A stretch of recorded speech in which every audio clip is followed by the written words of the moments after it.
fa inna ma'al usri yusra.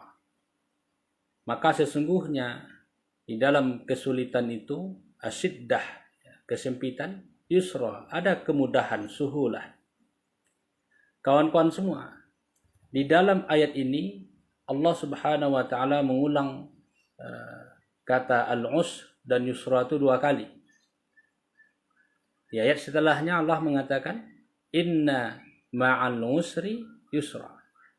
Sesungguhnya beserta kesulitan itu ada kemudahan.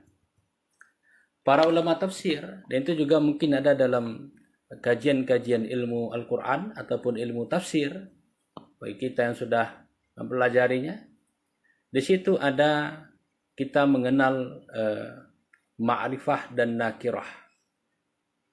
Pengulangan kata nakirah dan ma'rifah dalam Al-Quran ternyata itu juga merubah makna dan merubah pemahaman. Kalau kita lihat al-usr di dalam ayat ini itu bentuknya adalah ma'rifah. Kedua-duanya ma'rifah. Baik itu di di ayat yang kelima maupun di ayat yang keenam, sama-sama bentuknya adalah ma'rifah. Apa tanda kata ini ma'rifah? Tandanya adalah alif lam, al-usr. Di dalam ilmu tafsir, Ma'anal Qattan misalkan menjelaskan bahwa kata isim ma'rifah ketika diulang dalam bentuk yang sama, yaitu dalam bentuk ma'rifah, maka maknanya adalah sama. Bahwa kata yang kedua maknanya adalah kata yang pertama.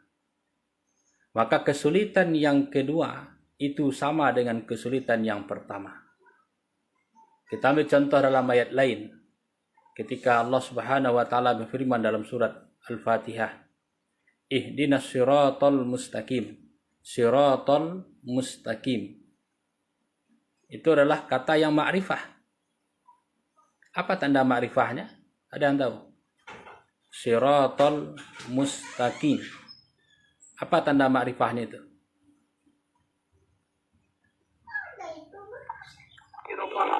Idofah. Ya, baik, idofah. Kemudian di ayat berikutnya ada siratal lazina.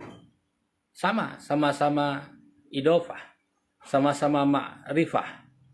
Maka sirat yang pertama itu adalah sirat yang kedua. Sama. Namun kalau kita lihat kata yusra, kata yang kedua dalam ayat ini, yusra. Yusra yang pertama bentuknya nakirah. Tanda nakirahnya adalah tanwin, yusran. Kemudian ayat yang ke-6 juga bentuknya nakirah. Tanda nakirahnya sama, yusran, tanwin. Maka ketika ada satu kata isim yang diulang penyebutannya dan kedua-duanya adalah bentuknya nakirah, maka maknanya berbeda antara yang pertama dengan yang kedua. Bahwa kemudahan yang pertama itu tidak sama dengan kemudahan yang kedua. Itu cara memahaminya. Maka ada hadis Nabi, la yaglib, mustahil akan bisa mengalahkan al-usr yusraini.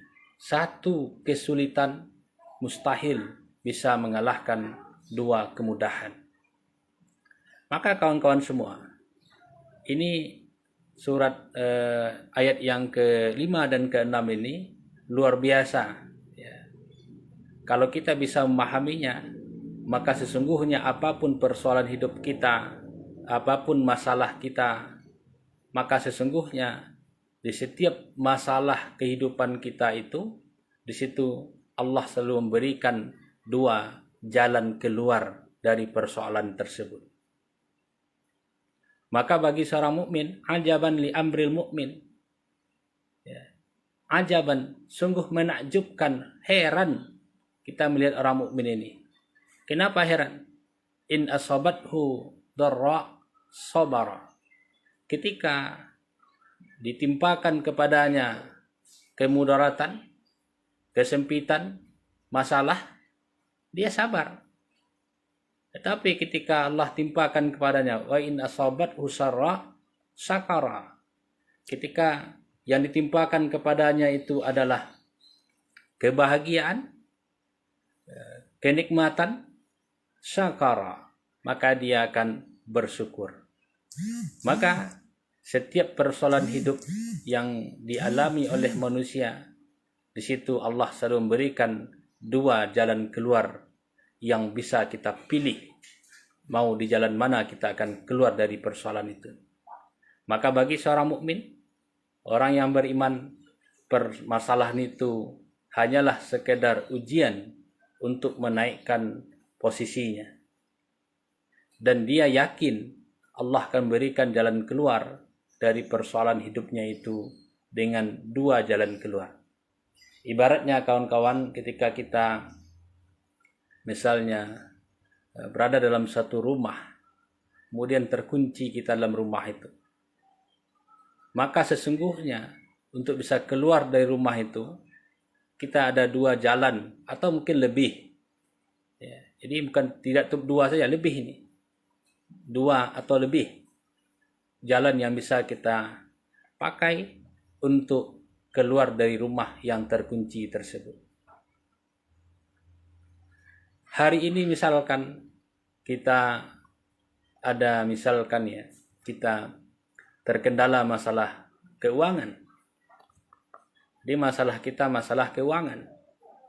Tidak ada uang yang bisa kita pakai untuk beli makanan untuk hari ini.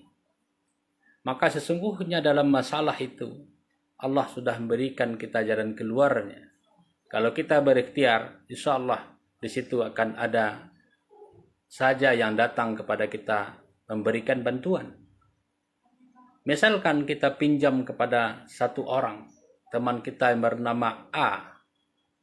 Maka untuk masalah itu, satu masalah yang pertama ini, kawan kita yang bernama A inilah yang membantu kita. Berarti itulah jalan keluar yang Allah berikan kepada kita. Kemudian mungkin besok kita ada masalah lagi. Masalahnya sama, masalah keuangan. Tetapi Allah datangkan orang lain selain dari si A untuk membantu kita. Maka sesungguhnya ketika satu permasalahan yang kita hadapi, dan kita hadapi itu dengan penuh tawakal kepada Allah, maka di situ Allah akan memberikan jalan-jalan keluar yang tidak kita sangka-sangka, yang tidak kita duga-duga. Ada saja jalan keluar yang Allah berikan kepada kita ketika kita ditimpa oleh persoalan tersebut. Kuncinya adalah kita harus dekat dan beriman kepada Allah. Semakin dekat kita kepada Allah, semakin tinggi keimanan kita kepada Allah, semakin tinggi ketakwaan kita kepada Allah, maka Allah akan berikan jalan keluar dari setiap kesulitan hidup kita itu. Sebagaimana Allah berfirman dalam Al-Quran, "Wa may yattaqillaha yaj'al lahu makhraja." Siapa yang bertakwa kepada Allah, maka sesungguhnya Allah akan memberikan jalan keluar dari setiap persoalan hidupnya. Wa yarzuqhu min haitsu la yahtasib. Dan Allah akan memberikan rezeki kepadanya dari tempat-tempat yang tidak dia duga-duga.